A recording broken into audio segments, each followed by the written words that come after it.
Hello everyone, welcome to my YouTube channel.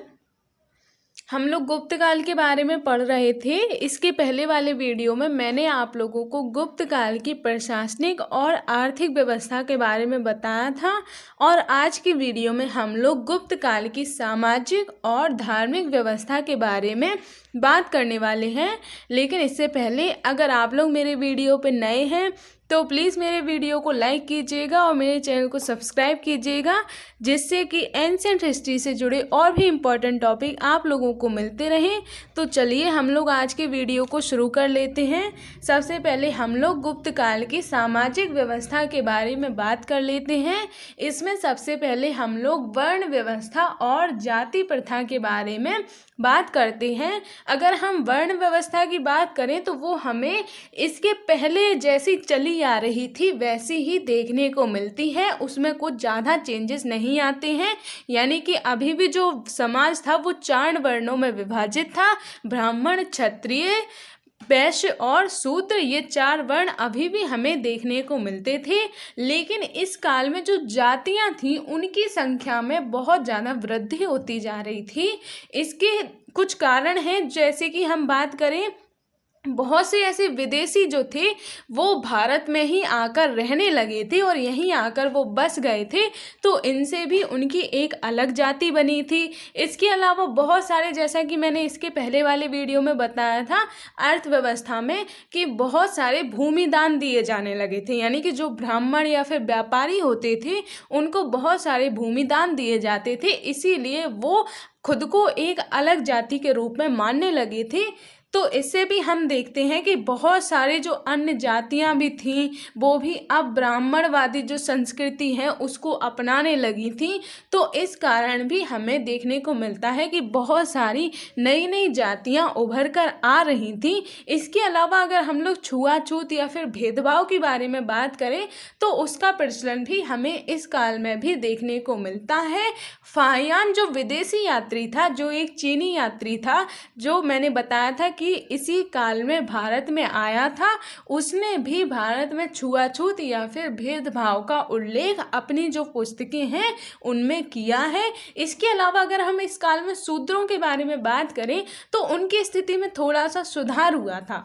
क्या सुधार हुआ था? जैसे कि अब उन्हें रामायण और महाभारत, यानी कि हमारे जो पुराण हैं, उनको सुनने का अधिकार ये शूद्र जो हैं इनको दे दिया गया था। इसके अलावा शूद्रों को कृषि करने का भी अधिकार मिल गया था। यानी कि अब जो शूद्र थे वो खुद की कृषि कर सकते हैं, खुद की फसल उगा सकते हैं, और ये जो अधिकार हैं वो भी शूद्रों को दे दिए गए थे। तो इससे हम कह सकते हैं कि इस काल में जो है शूद्रों की स्थिति में थोड़े से कुछ सुधार आए थे। अब हम लोग आगे बात कर लेते हैं दास प्रथा के बारे में। दास प्रथा भी हमें इस काल में भी उसका प्रचलन देखने को मिलता है। जैसा कि हमने मौर्य काल में, मौर्योत्तर काल में भी बात की थी, तो इसमें भी हमें दास प्रथा का प्रचलन देखने को मिलता है। लेकिन इस काल में हमें इसका भी उल्लेख मिलता है कि दासों को मुक्ति किस तरीके से मिलेगी, और इसका जो वर्णन हमें देखने को मिलता है वो नारद स्मृति जो इसी काल में लिखी गई थी, उसमें दासों की मुक्ति के बहुत सारे उपाय बताए गए हैं। इसके अलावा अगर हम बात करें, इस काल में हमें बंधुआ मजदूरी जैसी दास प्रथा का प्रचलन भी देखने को मिलता है। अब हम लोग महिलाओं की स्थिति के बारे में बात कर लेते हैं। तो इस काल में भी महिलाओं की स्थिति पहले की तरह ही दयनीय थी, क्योंकि जैसा कि मैंने बताया था, सिर्फ जब ऋग्वैदिक काल था उस काल में महिलाओं की स्थिति हमें अच्छी देखने को मिलती थी। उन्हें देवी के समान माना जाता था, उनका सम्मान किया जाता था। लेकिन ऋग्वैदिक काल के बाद उत्तर वैदिक काल से ही हम लगातार देखते आ रहे हैं कि महिलाओं की स्थिति में कोई भी सुधार नहीं आए हैं। तब से उनकी स्थिति जो है वो बहुत ही दयनीय देखने को मिलती रही है। तो इस काल में भी महिलाओं की स्थिति बहुत ही दयनीय देखने को मिलती थी। लेकिन इस काल में महिलाओं को जो है शूद्रों की तरह ही महाकाव्य या फिर जो पुराण हमारे हैं उनको सुनने का अधिकार दे दिया गया था। यानी कि इससे पहले तक, यानी गुप्त काल के पहले तक, ना तो महिलाओं और ना ही शूद्रों को ये जितने भी पुराण या फिर शिक्षा ग्रहण करने का हम कह सकते हैं अधिकार नहीं था, लेकिन इस काल में शूद्रों को भी और महिलाओं को भी रामायण महाभारत जैसे पुराण सुनने का अधिकार दे दिया गया था। इसके अलावा इस काल में महिलाओं को कृष्ण की पूजा करने का भी अधिकार दे दिया गया था। अगर हम सती प्रथा के बारे में बात करें तो हमें देखने को मिलता है कि गुप्त काल में ही सबसे पहले हमें सती प्रथा का अभिलेखीय प्रमाण देखने को मिलता है। यानी कि अभिलेखीय प्रमाण कहने का मतलब ये है कि जो अभिलेख लिखे जाते हैं, यानी कि पहली बार हमें लिखित रूप में कहीं सती प्रथा का उल्लेख देखने को मिलता है तो वो गुप्त काल में देखने को मिलता है। ऐसा भी हो सकता है कि इसके पहले भी सती प्रथा होती होगी, लेकिन कहीं उसका वर्णन नहीं किया गया होगा। लेकिन सबसे पहले अगर हम वर्णन की बात करें तो वो हमें गुप्त काल में ही देखने को मिलता है।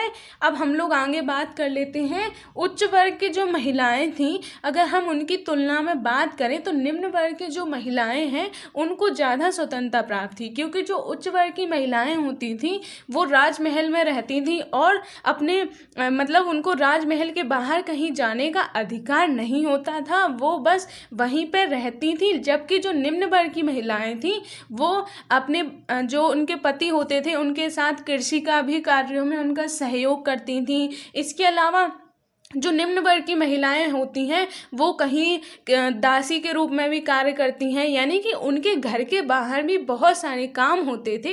जबकि जो उच्च वर्ग की महिलाएं होती थी वो सिर्फ राजमहलों में ही रहती थीं, उनको कोई और ज़्यादा स्वतंत्रता प्राप्त नहीं होती थी। इसके अलावा अगर हम बात करें इस काल में पहली बार हमें महिलाओं को उनकी खुद की कुछ संपत्ति देखने को मिलती है और इनकी जो संपत्ति होती थी उसे स्त्री धन कहा जाता था, तो ये भी हमें इस काल में देखने को मिलता है। अब हम लोग अगर विवाह के बारे में बात करें तो इस काल में भी हमें 8 प्रकार के विवाह ही देखने को मिलते हैं।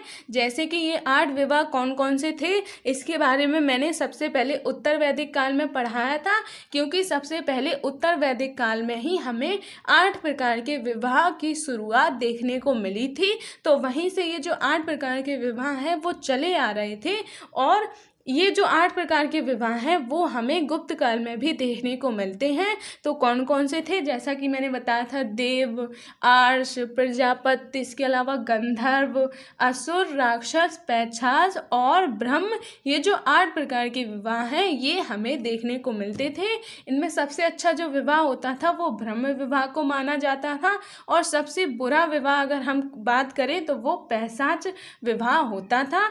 ये 8 विवाह क्या है इनके बारे में मैंने उत्तर वैदिक काल जब पढ़ाया था उस टाइम डिटेल में बताया था। अगर आप देखना चाहते हैं तो उसका लिंक मैं डिस्क्रिप्शन बॉक्स में दे दूंगी, आप लोग देख लेना। इसके अलावा अगर हम बात करें इस काल में भी हमें बहुपत्नी विवाह का प्रचलन देखने को मिलता है, यानी कि जो राजा होते थे उनकी एक से ज़्यादा पत्नियां हमें इस काल में भी देखने को मिलती हैं। अब हम लोग शिक्षा व्यवस्था के बारे में बात कर लेते हैं। तो इस टाइम पे हमें देखने को मिलता है कि शिक्षा के केंद्र दोनों ही तरीके के होते थे, यानी कि इस काल में विद्यालयों में भी शिक्षा दी जाती थी। इसके अलावा बहुत से जो बौद्ध मठ थे उनमें भी हमें शिक्षा प्रदान होती हुई दिखाई देती है। इसके अलावा अगर हम बात करें इस काल में शिक्षा का जो सबसे महत्वपूर्ण केंद्र था जिसका नाम नालंदा था वो भी हमें इस टाइम पे देखने को मिलता है। नालंदा एक शिक्षा का सबसे बड़ा केंद्र होने के साथ साथ ये एक सबसे बड़ा बौद्ध मठ भी हमें इस काल में देखने को मिलता है। अब हम लोग इस टाइम के मनोरंजन या फिर ये लोग किस तरीके का खान पान रखते थे उसके बारे में बात कर लेते हैं। तो मनोरंजन की अगर हम बात करें सबसे पहले तो मनोरंजन के तरीके वही होते थे जैसा कि अभी तक हम देखते आए हैं, यानी कि नृत्य हो गया, संगीत है, इसके अलावा पशुओं की जो लड़ाई होती थी, इसके अलावा जो कुश्ती होती थी, ये सारे मनोरंजन के जो हैं वो माध्यम होते थे।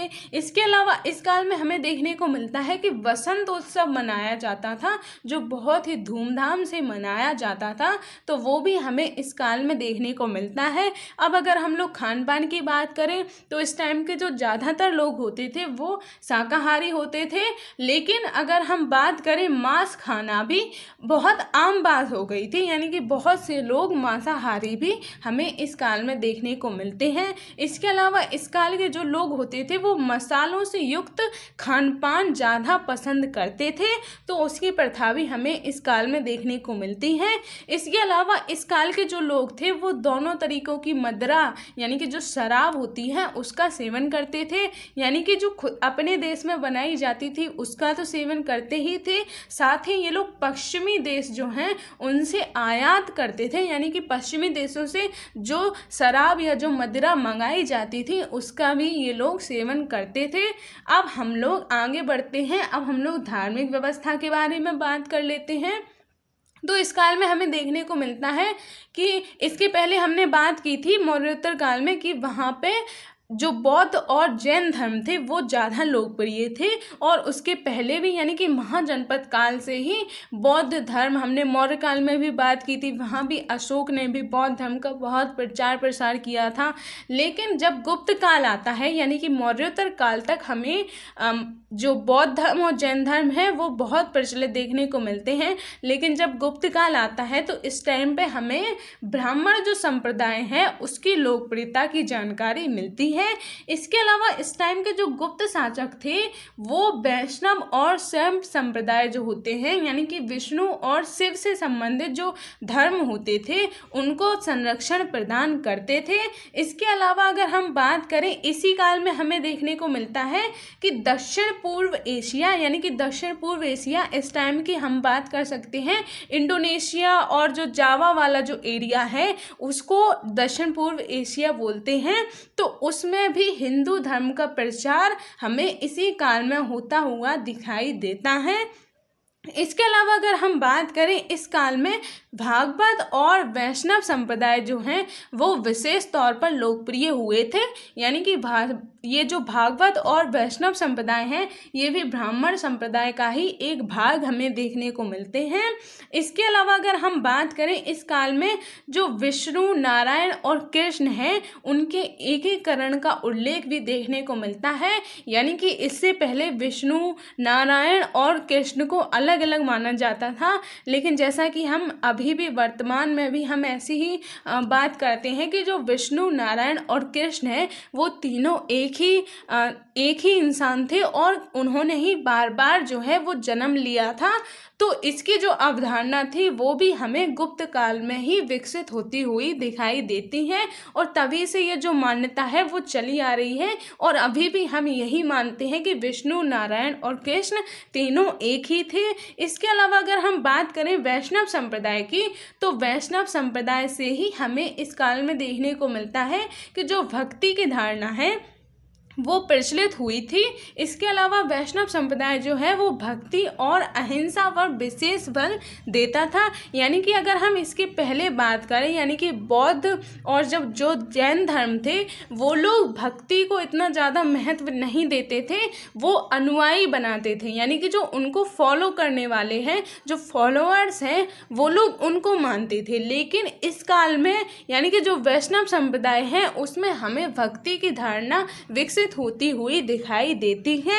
इसके अलावा इसी काल में हमें देखने को मिलता है अवतारवाद की जो धारणा है वो भी हमें इसी काल में विकसित होती हुई दिखाई देती है, यानी कि जैसा कि हम कहते हैं ना कि वो कृष्ण जो हैं उन्होंने बार बार अवतार लिए थे और जब भी कुछ अधर्म होगा तो वो बार बार अवतार लेके आएंगे, तो उसकी धारणा भी हमें इसी काल में विकसित होती हुई दिखाई देती है।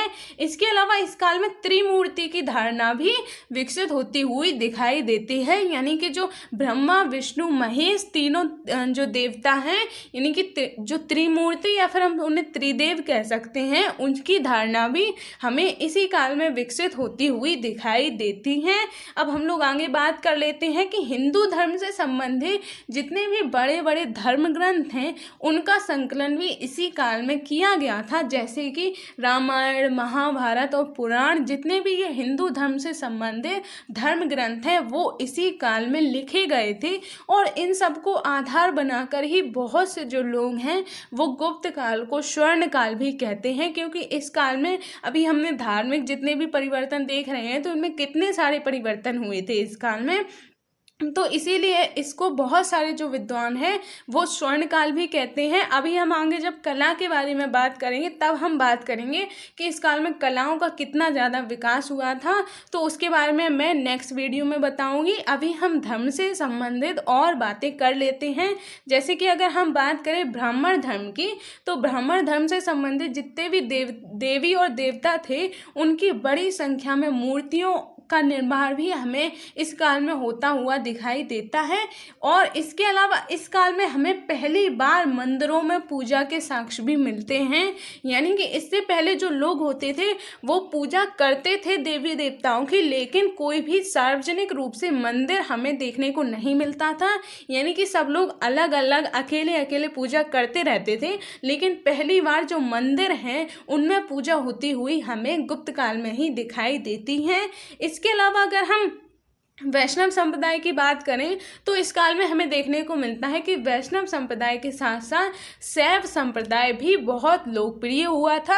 यानी कि जो हरि हर की अवधारणा है, यानी कि हरि मतलब कृष्ण और हर मतलब जो शिव हैं, तो उन दोनों को साथ में मिलाकर हरि हर की अवधारणा बनाई गई थी। तो वो भी हमें इस काल में ही विकसित होती हुई दिखाई देती हैं। इसके अलावा अर्धनारीश्वर की पूजा भी इस काल में हमें बड़े पैमाने पे देखने को मिलती है। यानी कि जो अर्धनारीश्वर है वो भगवान शिव और पार्वती का जो दोनों को मिला के जो अर्धनारीश्वर की मूर्ति बनती है, तो उसकी अवधारणा भी हमें इसी काल में विकसित होती हुई दिखाई देती है। यानी कि वर्तमान टाइम पे हम जितने भी जो धार्मिक रीति रिवाज फॉलो करते हैं या जितनी भी धार्मिक मान्यताएं मानते हैं वो ज़्यादातर का विकास जो है वो गुप्त काल में होता हुआ हमें दिखाई देता है। इसके अलावा इस काल में हमें बड़ी संख्या में देवी पूजा के भी साक्ष्य मिलते हैं। इसके अलावा अगर हम बात करें बौद्ध और जैन संप्रदायों की, तो उसका भी हमें थोड़ा बहुत तो प्रचलन होता हुआ दिखाई देता है।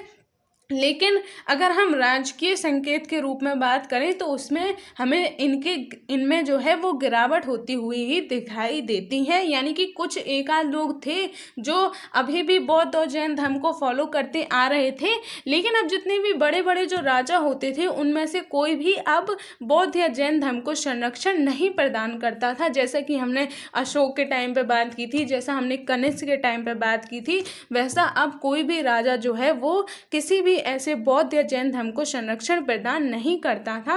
तो ये था हमारा आज का वीडियो। आज हम लोगों ने गुप्त काल की सामाजिक और धार्मिक व्यवस्था के बारे में बात की। अब नेक्स्ट वीडियो में मैं आप लोगों को गुप्त काल के साहित्य और कला के बारे में बताऊंगी।